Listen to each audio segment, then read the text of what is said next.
class, thank you for joining me today and for my informative speech on how to make banana chocolate chip protein muffins. If you're always on the go like I am, I need something quick, fast, high protein, low calorie.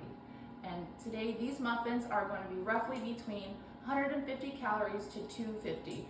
That depends on how many chocolate chips you measure with your heart. Now, for my first step, I'm going to go over the ingredients. So today we are going to need 3 mashed bananas. I have one here for demonstration. We are also going to need Greek yogurt, 2 eggs. These are like gold right now. We are also going to need oat powder, protein powder, baking powder and baking soda, cinnamon, vanilla extract, and chocolate chips, my favorite. The semi-sweet ones are the best for this recipe. However, you can vary the chocolate chips on whatever you would like. Okay, first up, we mash the bananas, just like that. And it's easiest when the bananas are slightly brown on the exterior peel. Just makes them a little bit more tasty and easier to mush. All right. Now with that done, we are going to dump these bananas, just like that. Now with any kind of baking, you always want to start with all the wet ingredients. So I have my bananas, now we need 2 eggs.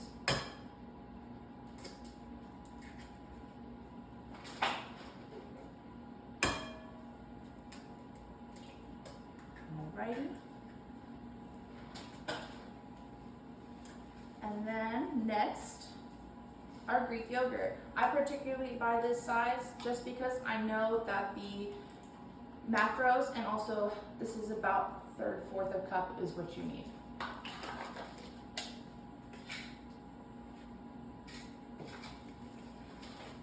Alrighty, and then we are going to take this yogurt.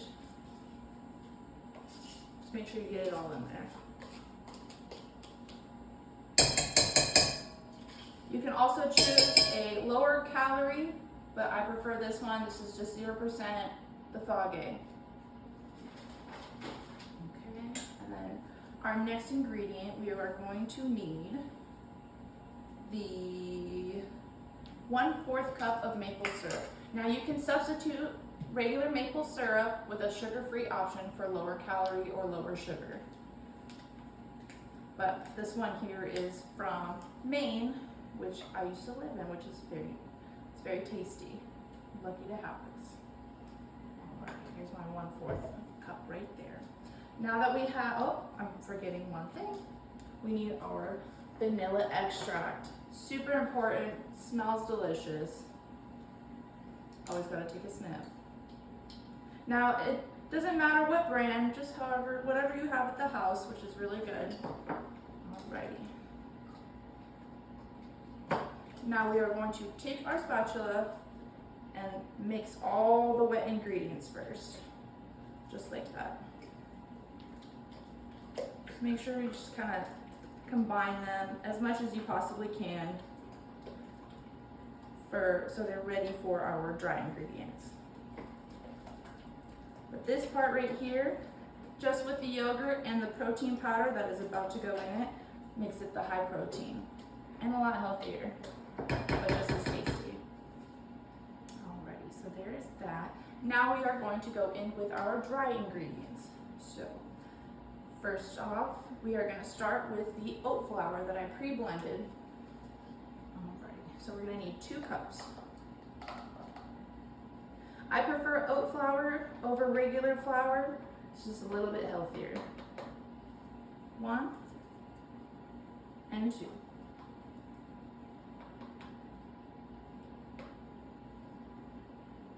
And if it spills, if it's uneven, it's fine. All the joys of baking. All right. And then next we are going to need our protein powder. Now I prefer a whey isolate. This is just what I had at home, but it does have lower calories, but a higher protein count. But you can use whatever you'd like. And you can also use vanilla, you can use whatever you have. I just have chocolate today. One, and I'm gonna do a scoop and a half. About a scoop and a half. All right. Next, we are going to be doing the portion where we need to rise, with our baking soda and baking powder. As a kid, I used to get these mixed up and I'd put too much baking powder and all of my cakes would overflow. All right, so I need to clean this off really quick. Okay, so we need 1 tablespoon of baking powder. It has that little lip there so you can get accurate measure, just like that. 1. And then next for our baking soda. Oops. Baking gets a little messy. It's fine. And 2. Alrighty. And then to finish off our dry ingredients, a little bit of cinnamon, always good for the heart. Dash of it. How much? If you don't like cinnamon, you don't even have to include it. And then a pinch of salt for flavor. I like to measure it with my hand, that way I can get a good gauge of how much salt I'm putting in there. Sprinkle it all in there. And now we are going to mix again. Just gonna mix. Just make sure that it all gets blended together. Blending.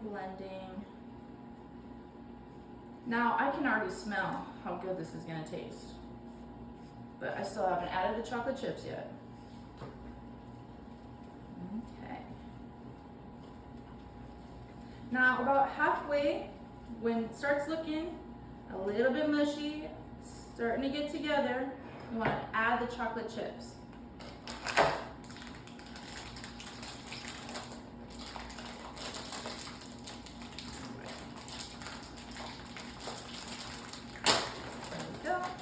Now you measure to your heart's content. I also like to sprinkle a few on the top after I put the muffins, or after I put the batter within the tin. So right now I just use about half a bag. All right, get to mixing. These are also really great with coffee in the morning, or if you're just need a snack during the day. Easy to meal prep. They should last about 4 to 5 days after baking if you preserve them correctly. All right, so the batter should look something like that. Should be about this consistency as well. All right. Now, for me personally, I like to use a measuring cup while I fill my baking tins, just because that way they're more even. A little bit of cleanup. All right. Now we're gonna take the 1 1/4 cup into our baking dish. Now I've already pre-lined these for easier cleanup. Alrighty, so we're gonna do a couple of those.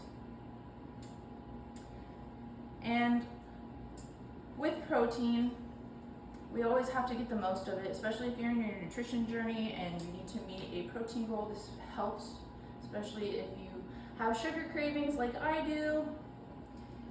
But it is very important to still enjoy the sweet things while also hitting your nutrition goals. So I've just pre-filled a couple here. It would go into the oven, preheated at 350 degrees for about 15 to 18 minutes. Now, how I like to check my muffins, I will take a toothpick, and while they're still hot, just be careful because there are chocolate chips in there, so you might get chocolate. So you dip the toothpick, and if there's still cake sediment on the toothpick, then that means they need to go in for a couple more minutes. Now, after that 15 to 18 minutes, you will get some lovely banana chocolate chip protein muffins. Now, personally, I like to put a little Celtic salt on there, just to give them a little bit of extra saltiness, tastiness. However, they're great just by themselves. Thank you for watching my informative speech, and I hope you enjoy.